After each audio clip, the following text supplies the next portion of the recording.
بسم اللہ الرحمن الرحیم رب اشرح لی صدری ویسر لی امری واحلل عقدۃ من لسانی یفقهوا قولی اللہم لا سہل الا ما جعلته سہلا وانت تجعل الحزن اذا شئت سہلا ربی یسر ولا تؤثر اللہم فقہنا فی الدین اللہم فقہنا فی الدین اللہم انی اسألک علما نافعا ورزقا طیبا وعملا متقبلا آمین یا رب العالمین۔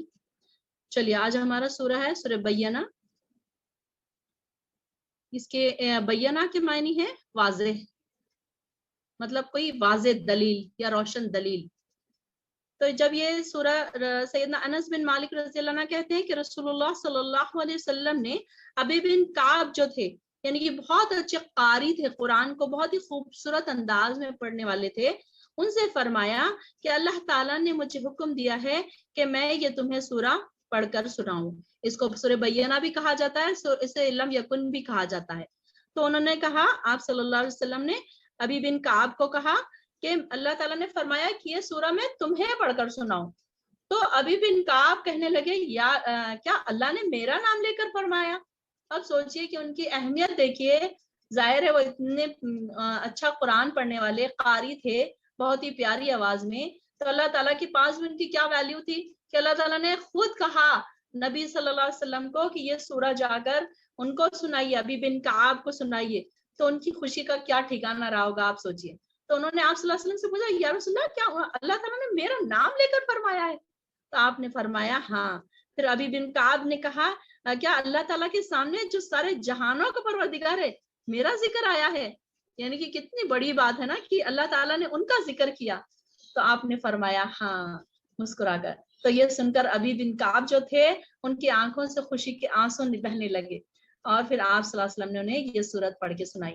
تو سوچئے کہ کتنی خوشی کی بات ہوتی ہوگی کہ اللہ تعالیٰ جب کسی کو پسند کرتا ہے، جیسے کہ میں آپ لوگوں کو ہر وقت کہا کرتی ہوں نا کہ دیکھیے کہ جب آپ لوگ اس محفل میں بیٹھے ہیں تو اللہ تعالیٰ آپ سب کے نام لے لے کر اپنے فرشتوں سے کہہ رہا ہوگا کہ دیکھیے فلاں میری دیکھو میری ایک بندی جو ہے اتنے قرآن سننے کے لیے سارے کام چھوڑ کے بیٹھی ہے، اس کی یہ تکلیف تھی، اس کی یہ پریشانی تھی، اس کو یہ کام تھا۔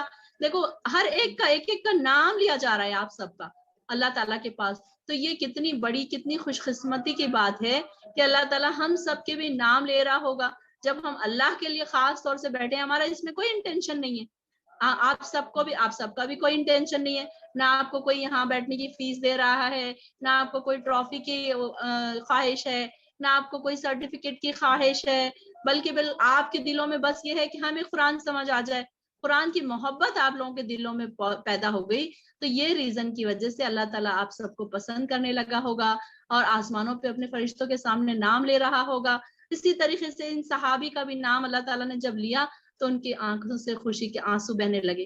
تو آپ بھی اپنے آپ کو یہاں پر محسوس کیجئے کہ اللہ تعالیٰ بھی ہمارے نام لے رہا ہوگا، ہم بھی بڑے خوش قسمت ہیں کہ اللہ ہم کو بھی اللہ ایسا بنا دے کہ اللہ تعالیٰ ہمارے بھی نام آسمانوں پر لے، اپنی محفل میں ہمارے بھی نام اللہ تعالیٰ لے، ہمارے سے ایسے کام کروا، ایسے اعمال اللہ تعالیٰ ہم سے کروا کہ ہم ان سے پھر ہمارے بھی نام اس طریقے سے لیے جائیں، اللہ تعالیٰ ہمارے بھی نام لے فرشتوں کی محفلوں میں۔ تو یہاں پر یہ کہا گیا، اور اس کے بعد پھر شروع ہوتا ہے سورہ، لم یکن الذین، نہیں تھے وہ لوگ جنہوں نے کفر کیا، الذین کفروا، وہ لوگ جنہوں نے کفر کیا، من اہل الکتاب، اہل کتاب میں سے۔ اہل کتاب میں سے کون کون سے لوگ ہیں؟ اہل کتاب مطلب کن کا ذکر ہو رہا ہے؟ یہود اور نصارہ، والمشرکین، اور مشرکین بھی، منفکین، رکنے والے کفر سے، حتی، یہاں تک کہ تأتیہم البینہ، آئے ان کے پاس بینہ، واضح دلیل، روشن بات، واضح بات، کوئی ایسی بات جو ایک دم کھلی ہو، جس میں سمجھنے میں کوئی پرابلم نہ ہو، ایسی کوئی کھلی بات۔ جیسے اب اس میں بینہ سے کیا مراد ہے یہاں پر؟ رسول، قرآن جب لے کر آئے رسول اللہ صلی اللہ علیہ وسلم تو واضح دلیل لے کر آئے ہمارے پاس، اور ساتھ ساتھ دلیل لا کر ہمیں دے نہیں دیا بلکہ اس کو سمجھایا بھی۔ کئی چیزیں قرآن میں ایسی ہیں کہ جو ہم نہیں سمجھ سکتے، کئی چیزیں ایسی ہیں کہ جو رسول ہمیں سمجھاتے ہیں تب ہمیں کہیں جا کر وہ بات سمجھ آتی ہے، ورنہ ہم ساری چیزیں بنا رسول کے نہیں سمجھ سکتے تھے۔ تو یہاں پر اہل کتاب اور مشرکین میں فرق کے کچھ پہلو یہ ہے کہ اس آیت میں کافروں کے دو بڑے گروہوں میں تقسیم کیا گیا کافروں کو، ایک تو اہل کتاب اور دوسرے مشرکین۔ ایک اہل کتاب سے مراد یہود اور نصارہ ہیں، جن کے پاس اللہ تعالیٰ کی کتاب موجود تھی، مگر اگرچہ ان کی کتابوں میں تبدیلیاں کافی ہو چکی تھیں اور ان لوگوں نے اضافے بھی بہت کر لیے تھے۔ اور مشرکین سے مراد عرب کے بت پرست اور ایران کے آتش پرست جو آگ کی پوجا کرتے تھے، ایران کے جو تھے، جن کے پاس سرے سے کوئی کتاب موجود تھی ہی نہیں۔ تو یہاں پر یہ بات قابل ذکر ہے کہ نصارہ بھی مشرک تھے اور وہ اللہ تعالیٰ کو 3 خداؤں میں سے ایک خدا قرار دیتے تھے، یعنی کہ اب سب کے الگ الگ عقیدے تھے، کوئی اللہ کو ایک خدا مانتا تھا، کوئی 3 خدا میں سے ایک خدا مانتا تھا۔ اس میں سے بعض حضرات نے کیا کیا تھا، حضرت عیسیٰ علیہ السلام کو اللہ تعالیٰ کا بیٹا سمجھتے تھے وہ لوگ، اور بعض انہیں اللہ ہی قرار دیتے تھے، اور بعض نے تو سیدہ مریم کو بھی شریک بنا لیا تھا۔ اسی طرح سے یہود بھی عزیر علیہ السلام کو اللہ تعالیٰ کا بیٹا کہتے تھے، مگر ان کے بعد واضح شرک کے باوجود انہیں مشرک نہیں کہا، بلکہ کیا ہے، اہل کتاب کے نام سے ہی پکارا ان کو۔ اس کے باوجود بھی دیکھیے اللہ تعالیٰ نے انہیں مشرک نہیں کہا، بلکہ کیا کہا، اہل کتاب۔ یہاں پر ان کو کفروا من اہل الکتاب، اہل کتاب کے نام سے انہیں پکارا گیا، مخاطب کیا گیا۔ اس کی وجہ کیا تھی کہ اہل کتاب کے دین کی اصل بنیاد تو توحید ہی تھی، وہ توحید ہی کے قائل تھے، مگر شیطان نے کیا کیا کہ ان کو ان کے افکار، مطلب ان کے نظریے کو بدل دیا، فلسفے کو بدل دیا، اور ان میں شرک کے عقائد کو شامل کر دیا۔ مشرکوں کے دین کی اصل بنیادی شرک تھی۔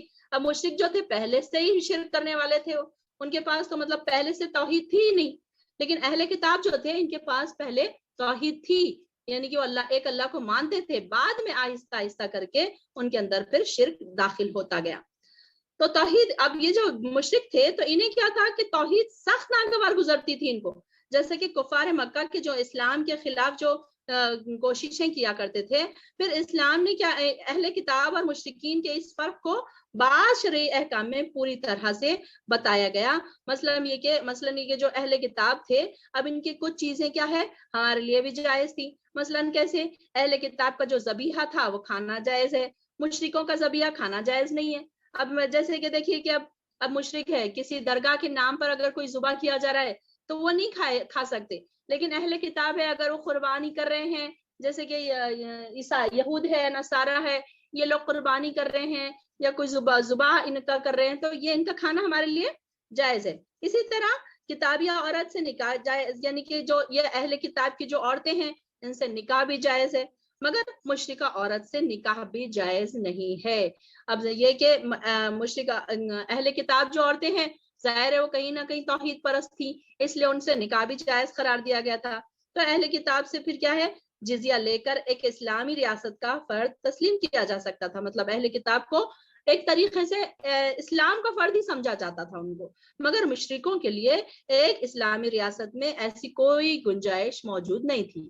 تو یہاں پر ان کے لیے کہا جا رہا ہے کہ ایسے وہ لوگ جنہوں نے کفر کیا اہل کتاب میں سے اور مشرکین میں سے، وہ رکنے والے نہیں تھے یہاں تک کہ ان کے پاس کوئی واضح دلیل آ جائے۔ اب یہ دیکھیں کہ ہم نے پیچھے بھی پڑھا کہ جو یہودی تھے تو وہ کیا کہتے تھے کہ ہمارا ایک نبی آئے گا، ہماری کتابوں میں لکھا ہوا ہے، توریت میں لکھا ہوا ہے کہ ایک نبی آئے گا۔ وہ اپنے نبی کو ایسے پہچانتے تھے جیسے کوئی اپنے بیٹے کو پہچانتا ہے، لیکن جیسے ہی نبی آیا تو انہوں نے کیا کیا، اس کے خلاف ورزی کر دی، اور وہ عرب لوگوں کو کیا کہا کرتے تھے، مشرکین کو، کہ اب ہمارا نبی آئے گا، ہم اس کی پیروی کریں گے اور تمہیں اس کے ساتھ مل کر مزہ چکھائیں گے۔ لیکن جیسے ہی نبی آیا تو ان کو صرف اس بات کا دکھ ہوا کہ یہ نبی قریش کے خاندان میں سے کیوں آیا، کہ اس وجہ سے انہوں نے پھر کیا کیا کہ اس کی خلاف ورزی شروع کر دی۔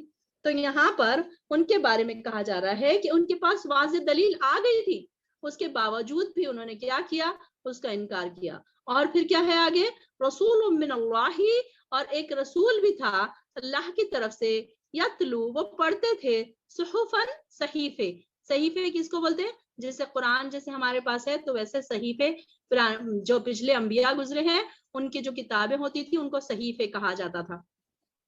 تو یہ صحیفے تو مطہرتاً، پاکیزہ، تو وہ اللہ کی طرف سے آتے تھے، وہ پڑھتے تھے ان کے پاس، انہیں سکھاتے تھے، پاکیزہ چیزیں انہیں بتاتے تھے۔ اب دیکھیے کہ کوئی اگر انسان یہ کہے کہ میں قرآن کو تو مانتا ہوں، رسول کو نہیں مانتا، تو پھر ایسا ہوگا کہ اس کا دین انکمپلیٹ ہو جائے گا، کہ وہ اگر قرآن کو مانے گا تو اس کو بہت ساری چیزیں انکمپلیٹ ملے گی۔ اب جیسے کہ ہم قرآن میں دیکھتے ہیں کہ ہمیں نماز کا طریقہ قرآن سے نہیں آیا، قرآن نماز کا طریقہ ہمیں کہاں سے سکھایا گیا؟ حدیثوں سے۔ آپ صلی اللہ علیہ وسلم نے سکھایا نماز کیسے پڑھنا ہے، بیٹھنا کیسا ہے، کھڑے رہنا کیسا ہے، اس میں کون سی دعائیں پڑھنا ہے۔ کئی ایسی مسنون دعائیں ہیں جو نبی صلی اللہ علیہ وسلم نے ہمیں سکھائی جو قرآن میں نہیں ہے۔ تو صرف انسان قرآن کو بنا نہیں سکتا کہ بس قرآن ہماری ایک سیڑھی ہے اور اس پر چڑھ کے میں سیدھا جنت میں پہنچ جاؤں گا۔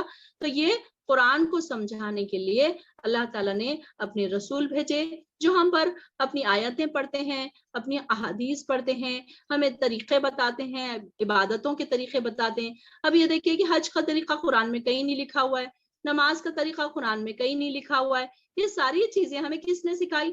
نبی نے سکھائی۔ اگر ہم نبی کو فالو نہیں کریں گے تو ہمارا تو دین آدھا رہ جائے گا، پھر بہت ساری چیزیں ہمیں سمجھ نہیں آئے گی کہ ہمیں کیا کرنا ہے، کیسے کرنا ہے، یہ ہم کیسے کریں، وہ ہم کیسے کریں۔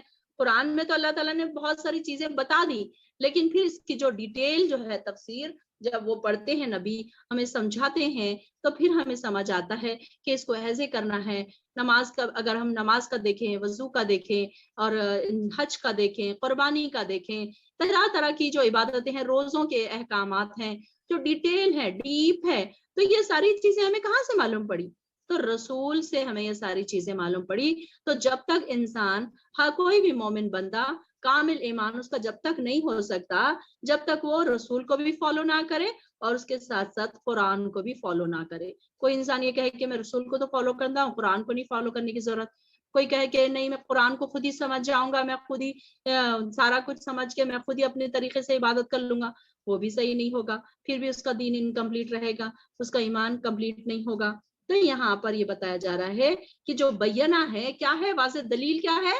رسول اللہ صلی اللہ علیہ وسلم جو لے کر آئے، قرآن لے کر آئے، صحیفے لے کر آئے، تو وہ یہ کیا ہے، ان لوگوں کے لیے ایک واضح دلیل تھی کہ یہ جو ڈاؤٹ فل ہو رہے تھے کہ یہ نہیں، یہ اس میں جو بحث مباحثے کر رہے تھے، اختلاف کر رہے تھے، تو ان کے اختلاف کو دور کرنے کے لیے اللہ تعالیٰ نے واضح دلیل یعنی کہ بینہ بھیجا، اور بینہ کیا ہے؟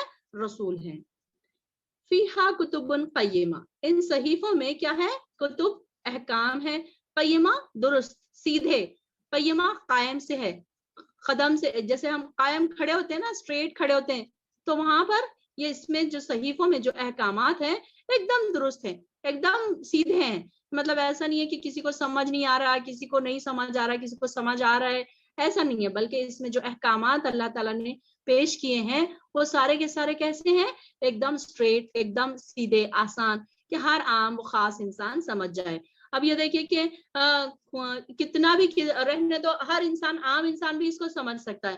قرآن کو اگر ترجمے سے پڑھیں، اس کی تفسیر سے پڑھیں، تو اب دیکھیے کہ یہاں پر بیٹھے ہوئے کوئی ہائی ایجوکیٹڈ بھی ہے، کوئی کم ایجوکیٹڈ بھی ہے، لیکن ساروں کو سمجھ آ رہا ہے برابر۔ کوئی یہ نہیں کہہ سکتا کہ آج جو سورہ ہم نے پڑھا ہمیں کچھ بھی نہیں سمجھ آیا۔ کوئی ہندی والے ہے، کوئی مراٹھی والے ہے، کوئی انگلش والے ہے، کوئی بالکل کم پڑھے لکھے ہیں، کوئی 4th ہے، کوئی 10th پاس ہے، لیکن سمجھ سب کو آ رہا ہے۔ تو اللہ تعالیٰ نے کیا کیا کہ اس میں یہ جو احکامات ہیں تو درست بنائے، قیم سیدھے بنائے اور آسان بنائے تاکہ ہر عام و خاص انسان اس کو سمجھ سکے۔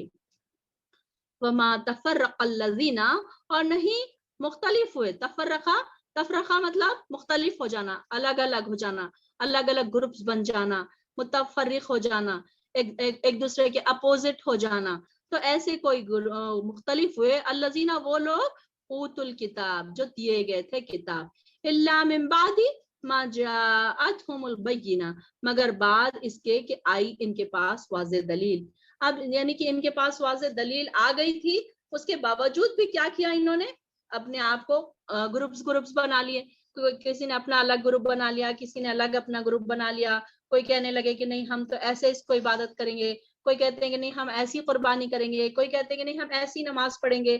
تو بھائی اللہ تعالیٰ یہی سوال کر رہا ہے کہ جب تمہارے پاس رسول بھی آ گیا، تمہارے پاس احکام بھی آ گئے، تمہارے پاس کتاب بھی آ گئی، تو اس کے باوجود پھر الگ الگ فرقے کیوں بن گئے؟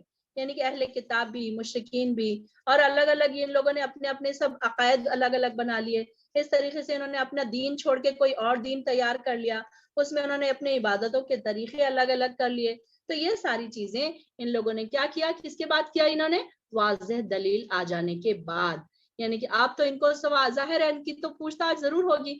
اب پہلے اگر ان کے پاس کوئی نہیں آتا، کوئی نبی نہیں آتا، کوئی کتاب نہیں آتی، اور یہ اگر اختلاف میں ہوتے تو ان کے پاس تو کوئی بات تھی بتانے کے لیے کہ ہمیں تو پتہ ہی نہیں، ہمیں تو کسی نے بتایا ہی نہیں. تو اس طریقے سے اب جب کہ ان کے پاس نبی بھی آ گیا، کتاب بھی آ گئی، ما جاءتہم البینہ، کہ آ گئی ان کے پاس ایک واضح دلیل، اس کے باوجود بھی انہوں نے کیا کیا؟ مختلف گروہ بن گئے. اب جیسے کہ ہم نے کیا حدیث سنی کہ قیامت کے قریب 73 فرقے ہوں گے، 73 گروپس ہوں گے، اور جس میں سے صرف ایک گروپ جو ہے وہ جنت میں جائے گا. اور وہ کون سا گروپ ہوگا؟ جو اللہ اور اس کے رسول کو فالو کرے گا، قرآن کو مضبوطی سے پکڑے گا. تو اب ہم دیکھ رہے ہیں ہمارے آس پاس کہ ایسے ایسے ان لوگوں کے عبادتوں کے طریقے ہیں، ایسے ایسے انہوں نے گروپس بنا لیے ہیں. حالانکہ بولنے کے لیے سارے مسلمان ہیں، لیکن ان کے طریقے عبادتوں کے دیکھ رہے ہیں کہ ہمیں خود نہیں سمجھ آ رہا کہ یہ کیسے کس قسم کے مسلمان ہیں. وما امروا، حالانکہ نہیں وہ حکم دیے گئے، الا لیعبدوا اللہ، یہ کہ وہ صرف عبادت کریں، مخلصین لہ الدین، خالص کرتے ہوئے اپنے لیے اللہ کو، اللہ کے لیے اپنے آپ کو خالص کرتے ہوئے صرف کس کی عبادت کریں؟ اللہ کی عبادت کریں. حنفاء، یکسو ہو کر، ویقیموا الصلاۃ، اور قائم کریں نماز. اب ان کو صرف ایک ہی بات کا حکم دیا گیا تھا. دیکھیے کوئی 10,000 کام نہیں بتائے گئے تھے ہم کو بھی اور ان کو بھی. کیا کام؟ کہ صرف اللہ کی عبادت کرو، لا لیعبدوا اللہ مخلصین لہ الدین، کہ اللہ کی عبادت کیسی کرنا ہے؟ خالص ہو کر، اپنے دل کو خالص کر کے. یہ نہیں کہ ہاں یہ بھی صحیح ہے، وہ بھی صحیح ہے، یہ مذہب بھی صحیح ہے. اب جیسے کچھ لوگ جو جیزس کو ماننے والے ہیں وہ بولتے ہیں اللہ بھی صحیح ہے، جیزس بھی صحیح ہے. تو یہ نہیں ہے، یہ پھر مخلصین نہیں ہوا، یہ حنفاء نہیں ہوا، یکسو ہو کر عبادت کرنا نہیں ہوا. اس میں پھر کیا کیا؟ انہوں نے شرک کر دیا. انہوں نے کہا کہ نہیں یہ بھی صحیح ہے، وہ بھی صحیح ہے. اب کچھ شیعہ حضرات ہیں وہ علی کو مانتے ہیں، یہاں تک کہ اتنا زیادہ درجہ دے دیتے ہیں کہ وہ خدا کے برابر شریک کر دیتے ہیں. محمد صلی اللہ علیہ وسلم کو بازو ہٹا دیتے ہیں، ان کا درجہ انہیں دے دیتے ہیں. تو کئی لوگوں کا الگ الگ طریقے ہیں، الگ الگ ان کے عبادتوں کے طریقے ہیں. تو یہاں پر ان کو کیا حکم دیا گیا؟ ہمیں بھی اور ان کو بھی، کہ صرف اور صرف اللہ کی عبادت کرو، اللہ کے ساتھ کسی کو شریک نہ ٹھہراؤ. اگر ہم کوئی انسان یہ کہے کہ میں تو اللہ کی عبادت کرتی ہوں، 5 نمازیں بھی پڑھتی ہوں، سب کرتی ہوں، لیکن میں اس سال میں نیاز لے کر فلاں بزرگ کے اس مزار پہ جاؤں گی تو دیکھنا میرا کام ضرور ہو جائے گا. تو یہ کیا کیا پھر انہوں نے؟ کہ انہوں نے تو شرک کر دیا. پھر یہ کیا ہے کہ مخلص تو نہیں ہوئے، وہ حنفاء تو نہیں ہوئے، وہ یکسو ہو کر تو انہوں نے عبادت نہیں کی. پھر انہوں نے اللہ کی بھی عبادت کر لی، یہ بھی کر لی. تو دونوں پھر کیا ہوا کہ ان کا دونوں جا کے مل کے پھر زیرو ان کے پاس، ایکول جو آیا ان کے پاس تو کیا آیا؟ زیرو. ان کی عبادتوں کا سارا جو نیکی تھی وہ ضائع ہو گئی. پھر اس کے بعد ان کو کیا حکم دیا؟ یقیم الصلاۃ.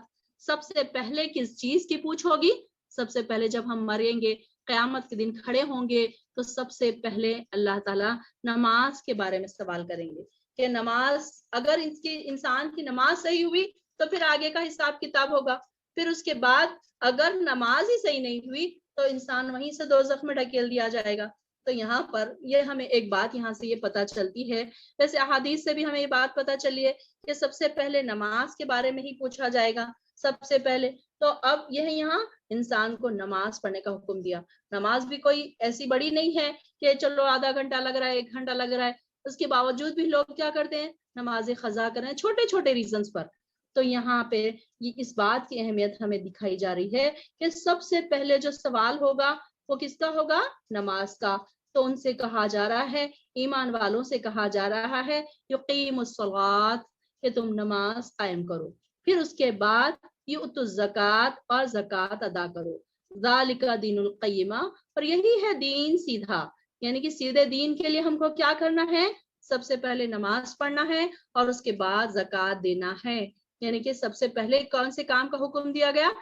قبر میں بھی جائے گا انسان تو اس کی نماز ہی اس کے ساتھ رہے گی. اور اسی طریقے سے زکات بھی ہمارے مال کو، جیسے کہ ہم جانتے ہیں کہ منافق لوگ جو ہوتے ہیں نماز اور زکات ادا نہیں کرتے. وہ منافق کو نماز بہت بھاری لگتی ہے. ہم نے پیچھے بھی پڑھا کہ منافق جو ہے نماز کی طرف کیسے آتے ہیں؟ ہلکسی سے، سستی سے. کہ ان کو جان پہ آتی ہے، فجر میں اٹھنا مشکل ہوتا ہے.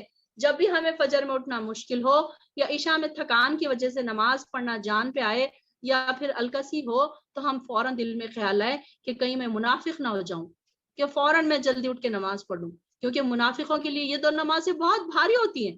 اور اکثر میں نے دیکھا ہے انڈیا میں کہ ان عورتیں جو ہے، خواتین جو ہیں، دن بھر کی تھکان ہونے کے بعد بس عشاء کی نماز چھوڑ دیتی ہیں، فجر کی نماز چھوڑ دیتی ہیں.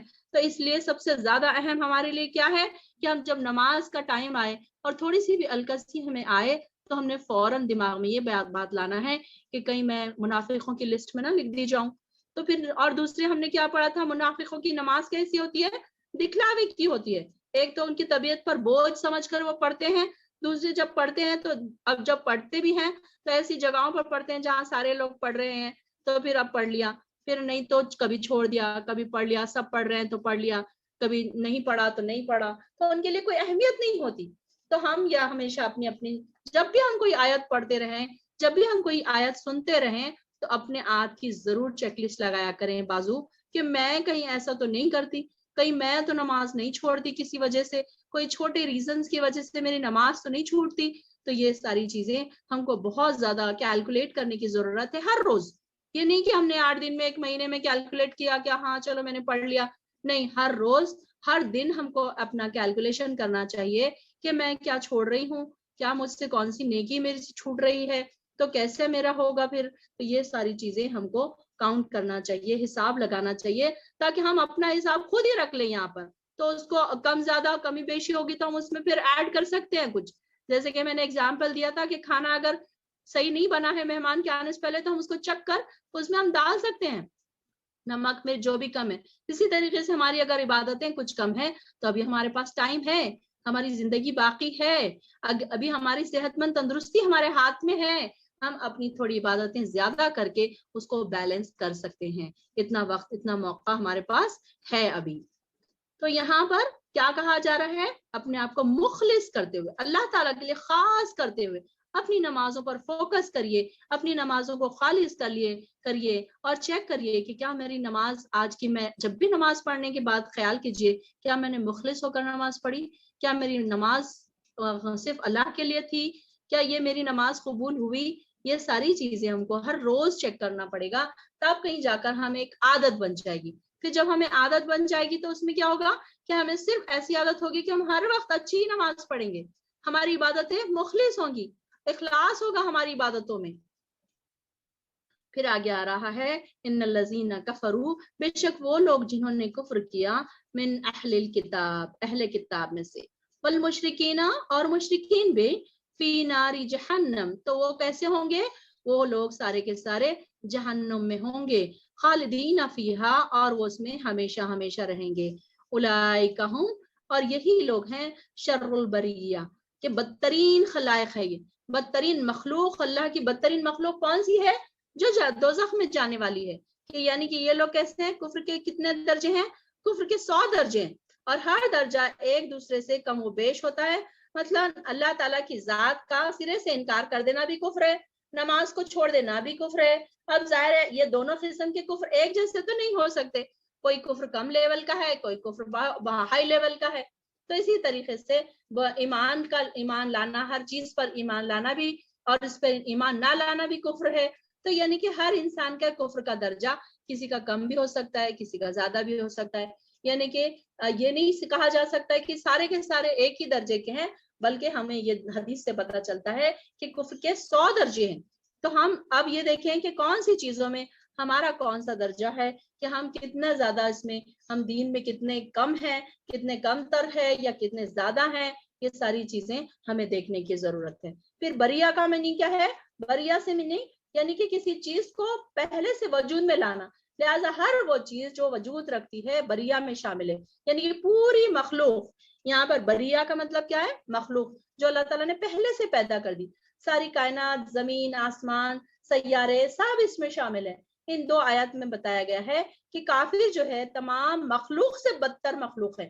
یعنی کہ یہ جتنی چیزیں اللہ تعالیٰ نے دنیا میں پیدا کی ہیں ان میں سب سے بدتر مخلوق کون سی ہے؟ کافر ہے. تو یہ کیسے ہیں؟ انہوں نے عقل و تمیز ہونے کے باوجود بھی اپنے خالق اور مالک کے حق کو نہیں پہچانا، اور کیا کیا، مومن جو نیک اعمال بجا لاتے رہیں تو تمام مخلوق سے بہتر ہے، یہاں تک کہ فرشتوں سے بھی بہتر ہے۔ مومنوں کو کیا کہا گیا؟ فرشتوں سے بہتر، کیونکہ فرشتوں کو جنت کی خوشخبریاں نہیں ہے، فرشتوں کے لیے جنت نہیں ہے بلکہ مومنوں کے لیے جنت ہے۔ اس لیے اس کے لیے فرشتوں کو خیر و شر کا اختیار نہیں دیا گیا، بلکہ انسان کو شر اور خیر کا اختیار دیا گیا کہ انسان جو چاہے وہ اپنی مرضی سے کام کر سکتا ہے۔ فرشتوں کو تو بس اتنا ہی کرنا ہے جتنا انہیں حکم دیا گیا ہے۔ تو یہاں پر یہ بات بھی بتائی جا رہی ہے کہ جو کیسے ہیں اہل کتاب بھی اور مشرکین بھی۔ جو اہل کتاب میں سے بھی کون سے ہیں؟ جو کفر کرتے ہیں، اور اس میں بھی اہل کتاب میں کچھ لوگ نیک ہیں جو صحیح ان کا عقیدہ ہے، اور جو اہل کتاب میں سے جو لوگ نبی صلی اللہ علیہ وسلم پر ایمان لے کر آ گئے تو پھر وہ مومن ہو گئے۔ لیکن اس کے باوجود جو ایمان نہیں لائے، جنہوں نے اپنی اپنی عبادتیں جاری رکھی، تو پھر وہ سارے کیا کیا کس چیز میں آئیں گے؟ کفر میں کے دائرے میں آ جائیں گے۔ اور یہ سارے کے سارے کیا ہیں؟ شر البریہ۔ بریہ کیسے؟ بدترین مخلوق، بدترین خلائق۔ ان الذین آمنوا، اور بے شک وہ لوگ، آمنو جو ایمان لائے، وعملوا الصالحات، اور جنہوں نے عمل کیے نیک، اولئک ہم خیر البریہ، یہی لوگ ہیں خیر البریہ، بہترین خلائق، بہترین مخلوق میں سے ہے۔ اب اس میں دیکھیں پھر سے دو باتیں، جیسے ہم نے پیچھے بھی پڑھا تھا کہ انسان کے ایمان لانے سے صرف کچھ نہیں ہوگا بلکہ عمل الصالحات ضروری ہے۔ صرف ایمان لانا، لا الہ پڑھ لینا، کچھ لوگ ہم دیکھتے ہیں ہمارے آس پاس کچھ لوگ ایسے بھی ہیں کہ جو نام کے مسلمان ہیں، انہوں نے کلمہ پڑھا ہوا ہے، انہوں نے مسلمان گھروں میں وہ پیدا ہو گئے، بس ان کی اتنی ہی آئیڈینٹی ہے کہ وہ مسلمان گھروں میں پیدا ہو گئے، ان کے نام مسلمان ہیں، لیکن ان کے عمل الصالحات کچھ بھی نہیں ہے۔ نہ ان کے پاس نماز ہے، نہ ان کے پاس روزے ہیں، نہ ان کے پاس پردہ ہے، نہ ان کے پاس کوئی ایسی چیز ہے جسے دیکھ کر آپ کو یہ لگے کہ ہاں بھائی یہ مسلمان ہے، وہ صرف نام کے مسلمان ہیں۔ تو یہاں پر کیا کہا جا رہا ہے؟ جو ایسے لوگ ہیں، جو نیک لوگ ہیں اور عامل الصالحات جو کرنے والے ہیں، تو اللہ تعالیٰ پھر ایسے لوگوں کو کے بارے میں کہہ رہا ہے کہ بہترین مخلوق ہے۔ اللہم اجعلنا منہم، اللہ ہمیں ان لوگوں میں شامل کر دے، اللہ ہمیں شر البریہ میں شامل نہ کر۔ جب آپ دعا کریں، جب آپ اس سورت پہ سے گزریں تو آپ دعا کریے کہ اللہ مجھے اور میری نسلوں کو شر البریہ سے محفوظ رکھ۔ اللہ جب تو مجھ پر رحم کا ارادہ کرے، نعمت کا ارادہ کرے، اللہ تو مجھ پر اتنا کرنا کہ مجھے خیر البریہ میں شامل کر دینا۔ اللہ مجھے بہترین مخلوق میں شامل کر دینا، تیری جو بہترین مخلوق ہے جن سے تو راضی ہونے والا ہے، تو مجھے ان میں شامل کر دینا۔ جب ہم ان آیتوں پہ سے گزرے تو ضرور اپنے آپ کو اس میں اللہ تعالیٰ سے دعا کیجئے کہ اللہ تعالیٰ ہمیں ایسے لوگوں میں شامل کر جن کو تو پسند کرتا ہے، جو تیری خیر البریہ ہے، اور ہمیں ایسے لوگوں سے بچا جو شر البریہ ہیں۔ نہ ہمیں ان کی محفلیں پسند، نہ ہمیں ان کے ساتھ بیٹھنا اٹھنا پسند، نہ ہمارے بچوں کو ایسے دوست عطا کر جو شر البریہ ہے، جو شر پھیلانے والے، جو شر سکھانے والے۔ اپنے بچوں کے لیے، اپنے نسلوں کے لیے خاص طور پہ یہ دعا کریں کہ اللہ ہمارے اولادوں کو ایسے اچھے دوست عطا کر، خیر البریہ عطا کر، اچھے نیک اور صالح دوست عطا کر، تاکہ ان کی زندگی بھی سنور جائے۔ کبھی کبھی ایسا ہوتا ہے گھر کا ماحول بہت اچھا ہوتا ہے، لیکن کیا ہوتا ہے باہر دوستوں کا ماحول خراب ہونے کی وجہ سے بچے بگڑ جاتے ہیں۔ تو اس کے لیے یہ بھی ہمیشہ اپنی نسلوں کے لیے دعا کریے کہ اللہ انہیں اچھے دوست، اچھے جو محفلیں ہیں، ایسی محفلیں، دین کی محفلیں، دیندار دوست عطا کر جو انہیں دین کی طرف بلانے والے ہوں۔ جزاؤہم، ان کی جزا ہے، عند ربہم، ان کے رب کے پاس، جنات، ان کیا جزا ہے؟ آپ دیکھیے جنت کی، اب ان لوگوں کی جو خیر البریہ ہے ان کی جو جزا ہے، جو ان کے لیے اللہ تعالیٰ نے انعامات رکھے ہیں، اس کا ذکر ہو رہا ہے کہ ان کی جزا کیا ہے؟ عند ربہم، ان کے رب کے پاس، جنات عدن تجری من تحتها الانہار، کے باغات ہیں اس میں ہمیشگی والے۔ عدن کس کو کہتے ہیں؟ جنت عدن کس کو کہتے ہیں؟ ایسی جنت جو ہمیشگی والی جنت ہے، وہاں جائے گا تو انسان کو یہ واپس نہیں آئے گا، پھر وہاں سے نکلنے کے لیے اس کا دل بھی نہیں چاہے گا اور وہ پھر وہاں سے واپس نہیں آئے گا۔ تو اللہ تعالیٰ ہمیں جنت عدن عطا کر، عدن یعنی کہ ہمیشگی والی جنت۔ اور یہ جنت کیسی ہے؟ چلتی ہیں ان کے نیچے سے نہریں، خالدین فیہا ابدا، وہ ہمیشہ رہیں گے اس میں ابد تک، یعنی کہ آخری تک، کوئی اینڈ پوائنٹ ہی نہیں ہے وہاں پر۔ جب ایک بار انسان جنت میں چلا جائے گا تو یہ نہیں ہے کہ 100 سال رہنا ہے، کہ 1000 سال رہنا ہے، کہ 1 ملین رہنا ہے، کہ 10 ملین رہنا ہے، بلکہ ہمیشہ ہمیشہ کی زندگی کیسی ہوگی وہاں کی؟ پھر ہمیشگی والی زندگی ہوگی۔ رضی اللہ عنہم، اللہ تعالیٰ ان سے راضی ہوا، وردو ان، اور وہ راضی ہوئے اللہ سے، اللہ تعالیٰ ہم سے بھی راضی ہو جائے اور ہم کو بھی اللہ تعالیٰ راضی کر دے۔ ہمیشہ یہ دعا کریے کہ اللہ تعالیٰ ہم سے راضی ہو جائے، اللہ ہم سے ایسے کام کروا جس سے اللہ ہم سے راضی ہو جائے، اللہ ہر لمحے ہمیں ایسے مواقع عطا فرما کہ ہم اللہ ہم سے راضی ہو جائے۔ ہمیں نہیں پتا کہ کون سے کام کرنے سے اللہ تعالیٰ ہم سے راضی ہو سکتا ہے، ہم ایسے کام ڈھونڈ بھی نہیں سکتے، ہمارے بس میں نہیں ہے، ہمارے ہاتھ میں نہیں ہے کہ ہم نکل جائیں دنیا میں اور ڈھونڈیں کہ اب ہم یہ کریں اور یہ کریں۔ اکثر یہ ہوتا ہے کہ ہم گھر میں بیٹھے بیٹھے بھی اللہ تعالیٰ ہم سے راضی ہونے والے کام کروا لیتا ہے۔ اب جیسے فار ایگزامپل ایک خاتون ہے، اب جو قرآن بھی پڑھ رہی ہے، کچن میں کام بھی کر رہی ہے، اس کے بیماری بھی ہے، تھکان بھی ہے، اس کے باوجود اپنے بچوں کو کھانا بھی پکا رہی ہے، ہسبینڈ کو کھانا بھی دے رہی ہے، گھر بھی صاف کر رہی ہے، تو یہ ساری چیزیں کیا ہے؟ اللہ کی رضا کے کام ہے۔ یہ نہیں ہے کہ انسان بس ایک جگہ بیٹھ گیا اور وہ جا کے پہاڑوں پہ چلے گئے اور وہاں پہ دن اور رات عبادت کرے تبھی جا کے رضی اللہ عنہم ہوں گے، نہیں، اس کے لیے اللہ تعالیٰ نے یہ نہیں، ہمیں اتنا بڑا کرائٹیریا نہیں دیا ہمیں اللہ تعالیٰ نے کہ آپ دنیا چھوڑ دو، دنیا کے سب کام کاج چھوڑ دو، صرف میری عبادت کرو تو جب میں آپ سے راضی ہوں گا، نہیں، بلکہ اللہ تعالیٰ نے دنیا میں ہمیں انجوائمنٹ کے لیے بھیجا ہے۔ ہم اپنی انجوائمنٹ کے ساتھ، اپنی خوشیوں کے ساتھ، اپنے گھر والوں کے ساتھ، ساری چیزوں کے ساتھ بھی ہم اللہ تعالیٰ کو راضی کر سکتے ہیں۔ بس کوشش یہ کریں کہ ہر کام جب ہم کریں تو اس میں یہ پوائنٹ ضرور نکالیں کہ میں اگر یہ کام کروں گی تو اللہ تعالیٰ مجھ سے خوش ہو جائے گا، میں یہ کھانا پکا رہی ہوں اللہ تعالیٰ مجھ سے خوش ہوگا، تاکہ میں اپنے بچوں کو کھلا رہی ہوں، اپنے شوہر کو کھلا رہی ہوں، یہ بھی اللہ تعالیٰ نے مجھ پہ ایک کام سونپا ہے جو میں پورا کر رہی ہوں۔ اگر آپ یہ کر رہے ہیں تو آپ کو اس کی بھی نیکی مل رہی ہے۔ برتن دھو رہے ہیں، گھر کی صفائی کر رہے ہیں، کپڑے دھو رہے ہیں، تو یہ نہ سمجھیے کہ یہ سب ایسی ویسٹ ہے کہ بس دن بھر گھر کے کاموں میں پھنسی ہوئی ہوں اور میں ہی بڑی رحم کے قابل ہوں، میں اتنی بیچاری ہوں کہ مجھے ہی سارے کام کرنے پڑ رہے ہیں، نہیں، بلکہ ہو سکتا ہے کہ یہ کام بھی آپ کو جنت میں لے جانے کے لیے کافی ہو جانے والے ہیں کہ اللہ تعالیٰ ان سے بھی ہم سے راضی ہو جائے گا، یہ سارے کام اللہ کو راضی کرنے والے ہیں، تو اللہ تعالیٰ ہم سے راضی ہو جائے۔ رضی اللہ عنہم جو لوگ ہیں اللہ تعالیٰ ہم کو ان میں شامل کر دے، اور اللہ تعالیٰ ہم کو بھی اللہ سے راضی کر دے کہ کوئی چیز ہماری مرضی کی ہوتی ہے، کوئی نہیں ہوتی ہے، لیکن جو نہیں ہوتی ہے اس میں بھی ہمیں راضی رہنے کی کوشش کرنی چاہیے، کبھی بھی ہمیشہ مطمئن ہو جانا چاہیے۔ اب جیسے کہ میں نے ایک دعا مانگی وہ قبول نہیں ہوئی تو میں یہ نہ سوچوں کہ میری دعا قبول کیوں نہیں ہوئی، میں نے یہ سوچنا ہے کہ اللہ تعالیٰ کی مرضی ہے، ہو سکتا ہے اللہ تعالیٰ مجھے ابھی اس وقت نہیں دینا چاہ رہا ہے، اگر اللہ تعالیٰ چاہے گا تو دے دے گا، میرے لیے حق میں بہتر ہوگی تو دے دے گا، تو پھر کیا ہے، وہ راضی ہوئے اللہ سے، تو ہم اللہ سے ہر حال میں راضی رہے۔ اللہ سے راضی سے صرف اس لیے نہیں رہے کہ اللہ تعالیٰ میں نعمتیں دے رہا ہے، بنگلہ ہے، گاڑی ہے، سب کچھ ہے، اور ہم یہ کہیں کہ ہم تو اللہ سے راضی ہیں، تو اس میں نیا کیا ہے؟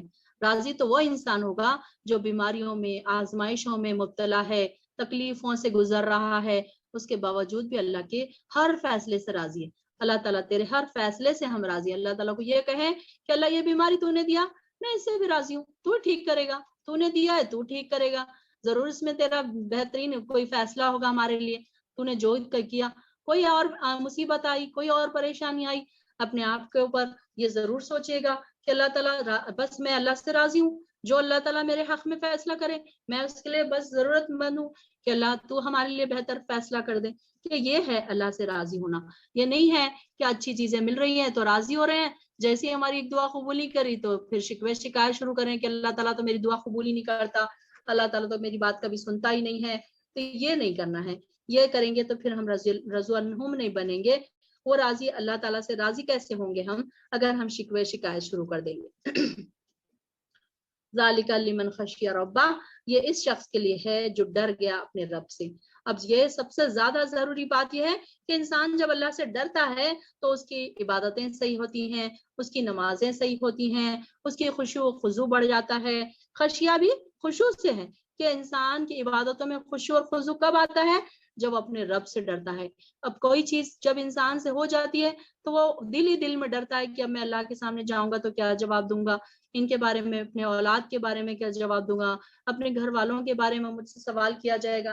پیچھے ہم نے کیا پڑھا کہ ہر جو چیز انسان کو دی جا رہی ہے اس کے بارے میں اللہ تعالیٰ ثم تسألن یومئذ عن النعیم، ہم نے کیا پڑھا تھا الہاکم التکاثر میں، کہ تم سے ضرور سوال ہوگا ان نعمتوں کے بارے میں جو تمہیں دی گئی، تو ہر وہ نعمت کا جواب دینا ہے اس کے لیے جو ڈر گیا تو وہ ہی اللہ تعالیٰ کا پھر کیا ہے، اللہ تعالیٰ اس سے راضی ہونے والا ہے۔ اللہ تعالیٰ سے دعا کریے کہ اللہ تعالیٰ ہمارے دلوں میں اللہ کا ڈر اتنا پیدا کر دے کہ ہمارے اور ہمارے گناہوں کے بیچ مغرب و مشرق کی دوری ہو جائے اور ہم اللہ سے راضی ہو جائیں اور اللہ بھی ہم سے راضی ہو جائے۔ آمین یا رب العالمین۔